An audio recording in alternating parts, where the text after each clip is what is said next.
Hey everyone, welcome back. I'm Cole Phillips, author of The Adventure of the Twisted Truths and host of the Book and Dagger, the YouTube channel where we talk about everything fiction and fantasy.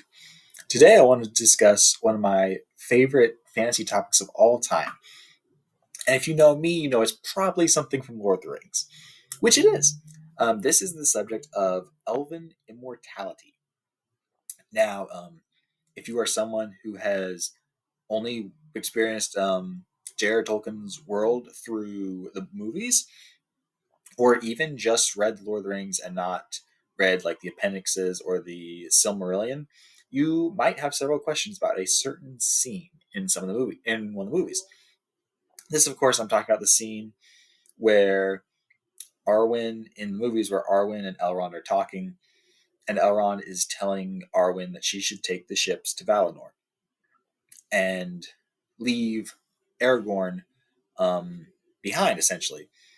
And there's that whole scene where Elrond and Aragorn talk, and it's kind of a cryptic scene. I feel like for those who have not don't know the lore behind it all, and a lot of people are questioning why did Arwen and Aragorn have to break up? Like just because one's like immortal and one's mortal, why couldn't they be together? This is a very fascinating inquiry, and it might take a while to explain, but that's okay because I love to talk about Lord of the Rings lore.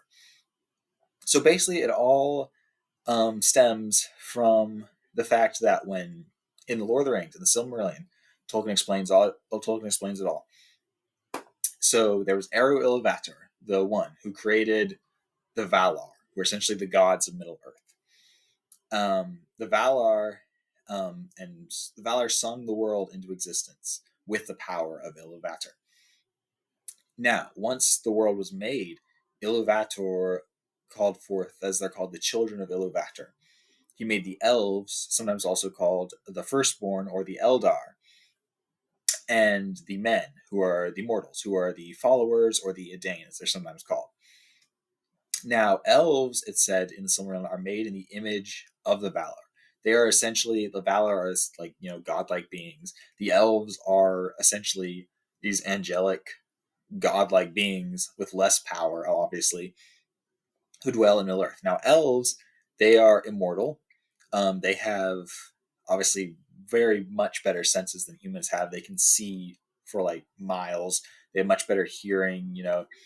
They obviously are better. In like agility and acrobatics.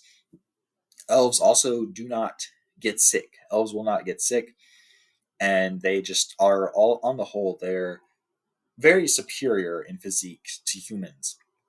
Of course, their immortality also means they will essentially, unless they are killed in battle or die of a broken heart, they will essentially live forever. Now, of course, with Morgoth and a bunch of evil things roaming Middle Earth, no elf wants to live forever on Middle Earth. Elves will eventually get tired of life on Middle Earth. In that case, they will go to Valinor, the Undying Lands, which is mentioned in the movies. That is where essentially the Valar live, and it's where elves who grow weary of life on Middle Earth can sail into. They can get on boat and sail to that island. It's essentially their heaven. Now, mortals are not allowed to go to the Undying Lands because they go to the halls of Mandos, which are prepared for them by Ilúvatar. Remember, the elves are made in the image of the Valar. Men are made in the image of Ilúvatar, as it's said in the Silmarillion. So men and elves, they go to these separate heavens, essentially, until the end of time, which nobody knows when that's going to be. It could be thousands of years, could be millions of years in the future. Nobody knows when the end of time is going to be. Now, this presents a big problem. Like if you're an elf and you're a man, and you get, or like one of the immortal and an elf, and you get married.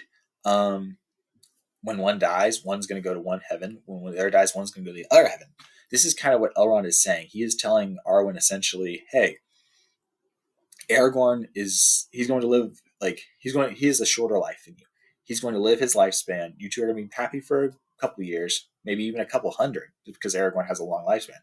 Aragorn is going to die and go to the halls of Mandos. You are going to wander the world essentially, and if you eventually grow weary of life on the earth, you're going to sail to Valinor, but you're going to be in intense pain and because Aragorn has gone this place and you don't know how long it's going to be till you see him.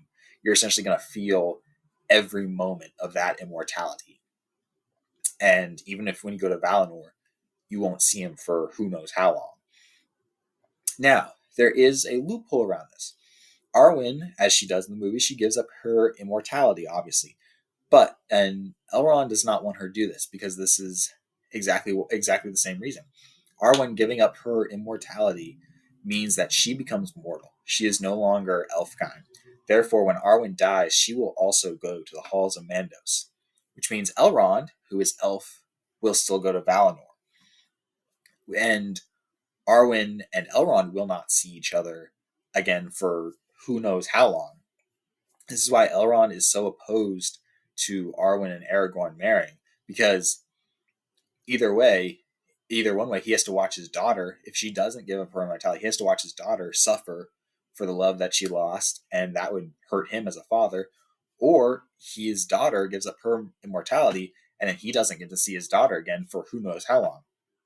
So a lot of people, they were really like, a lot of people I feel like are really harsh toward Elrond. They're like, oh, he's getting in the way of their love, and they don't really understand how impactful this is, because for Elrond there is no good outcome for him. Essentially, either way, he has to either watch his daughter suffer, which is going to hurt him, or he's going to suffer in silence himself.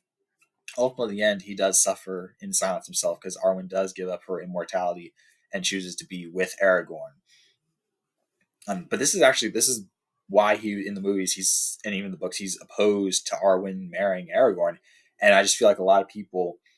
I feel like the movies they captured a lot of Lord of the Rings in such a good way, but are a lot of scenes in the movies where if you have not read the Silmarillion or parts of the book, you're gonna be kind of sitting there scratching your head like, what was that all about? What does that mean? I've experienced this personally. I have some friends. We watched Lord of the Rings together, not like last year, and there were scenes, and having read the Silmarillion, I knew a lot of stuff, but there were a lot of scenes where they're big Lord of the Rings fans. They've watched the movies a bunch of times, but they haven't read the books or the Silmarillion. So there were a lot of scenes where they were sitting there like asking me, "Hey, Cole, why is that like that? Why is there this going on? Like why?" And so I was really happy because I got to sit there and explain deep parts of the lore to them, and that the movies included but didn't fully explain. I hope that clears up some of the misunderstandings maybe people have when they watch the movie. And also, I'm going to do a couple of videos in the future, soon, hopefully, on the few elven and mortal marriages that actually took place in Middle Earth. So be on the lookout for those because those are really awesome stories. I will see you guys next time.